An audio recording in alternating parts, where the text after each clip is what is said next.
sad mi teško stvari govoriti nakon generalno. Evo, dragi prijatelji, dragi Ličanke, Gačanke, Gačani, Senjani, Primorke, Primorci, Podgorci, dragi moji Gospićani. Prije svega vam hvala što ste se odazvali u ovolikom broju. Posebno veseli večeras biti ovdje među vama. Posebna mi je čast da sam prihvatio se ove dužnosti. Zbog toga jer su strašili, sve žive ljude ovdje u Gospiću se strašili. Ne smiješ se kandidirati, ne smiješ se pokazati, ne smiješ stati ispred jednoga čovjeka, ne smiješ ispred drugog. Mene bi bilo sramota da nisam stao ispred ovih ljudi. Bilo bi me sramota.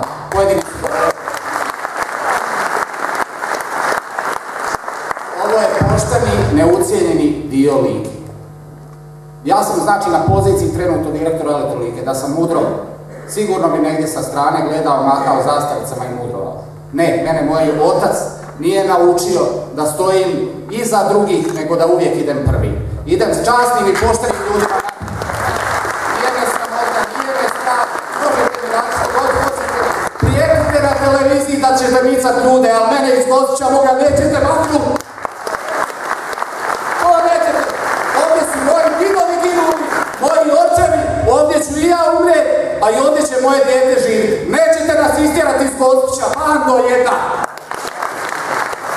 Sramim se, izađite van, dođite u lice, pogledajte.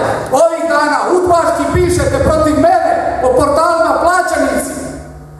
Sram vas može biti. Sram vas može biti pored kosti mojih predaka. Evo sad ću se vratiti. Hvala vam generalno. Još jednom se vraćam znači na priču. Znači pripremljenu priču. Žalosno je, zašto sam prihvatio? Žalosno je. U zadnje 4 godine smo izgubili 4000 ljudi ovdje na području Ličko-senjske županije. Što su napravili? Sve su pokrali, ljudi iseljavaju, nema radnih mjesta. Gdje su projekti, gdje su tvornice u Lici? Neka mi neko kaže gdje je otvoreno jedno zdravo radno mjesto. Gdje? Polja, njive, od Otočca, Senja, Gospića, zavadili su ljude u ovim gradovima, ljudi se boje jedni drugih, šapću, prijatelj više s prijateljem ne priča, susjedi se ne gledaju u oči. Sram ih može biti, radnici. Da sam upravo paljač, sigurno iz sektora u kojemu radim ne bi ovdje večeras ovako govorio. Ponosno idem svojoj kući. Moja žena ne radi 7 godina, ali nikoga nisam kleknuo i pitao za posljednju ženu. Ne treba, ponosno mogu živjeti. Mogu.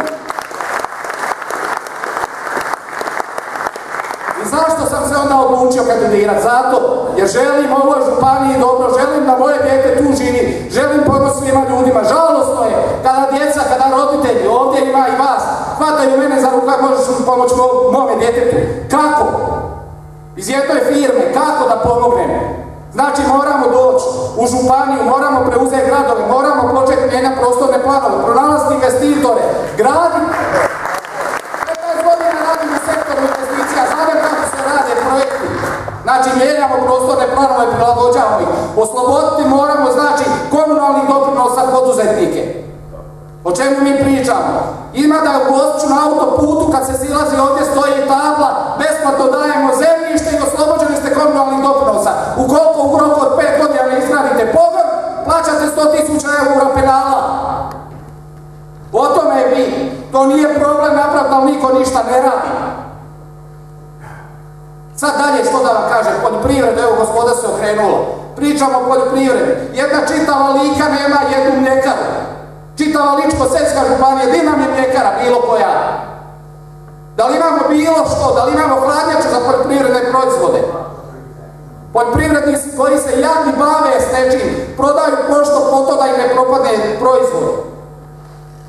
Ležimo, znači ovdje su rezervari vode. Da li ne može biti jedan holding koji je u državnom, županijskom i gradskom vlasništvu? Koji će zarađivati od čega ćemo živjeti.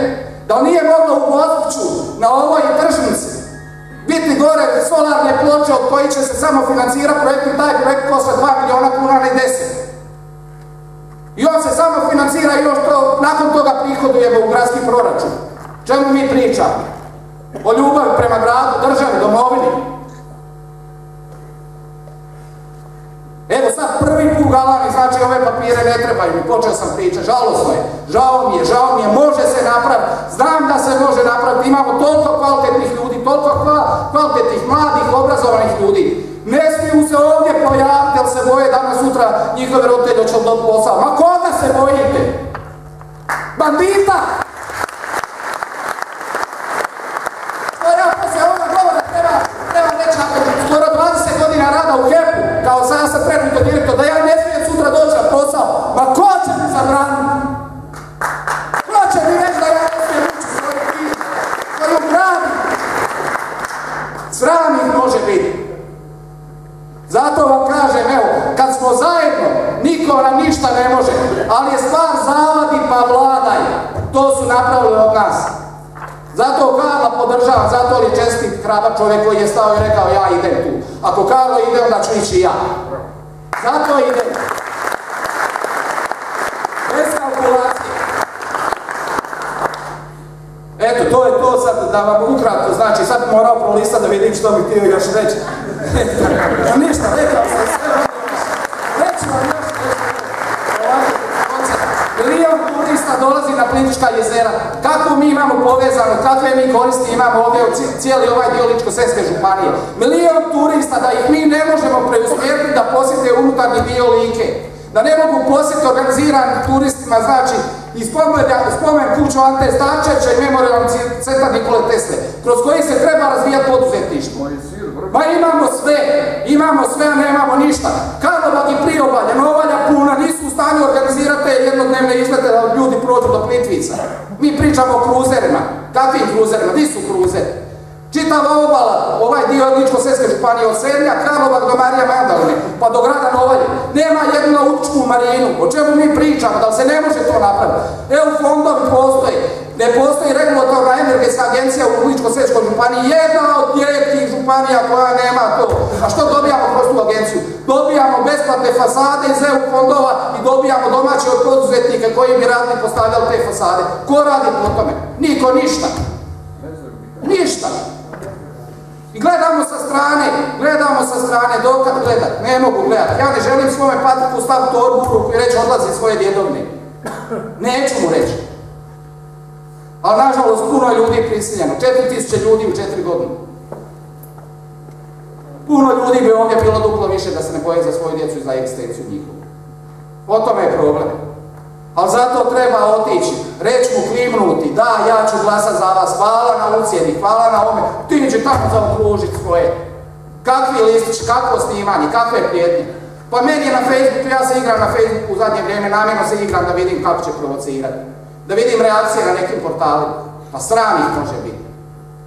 Postane ja Jugoslave iz česte hrvatske familije. Sram ih može biti. A ko me proglašava? Što je gospodin rekao udbaš. Stari olinjali udbaš. Ali ja sam i to, znači neću reagirati, samo pišu. Ma sutra će, evo nakon ovoga govora će pisati. Piši. Eto, i što onda? Vi ćete umrijeti sami u svojoj tuge, ja ću ponosno sa svojim narodom. Eto, to je razlog.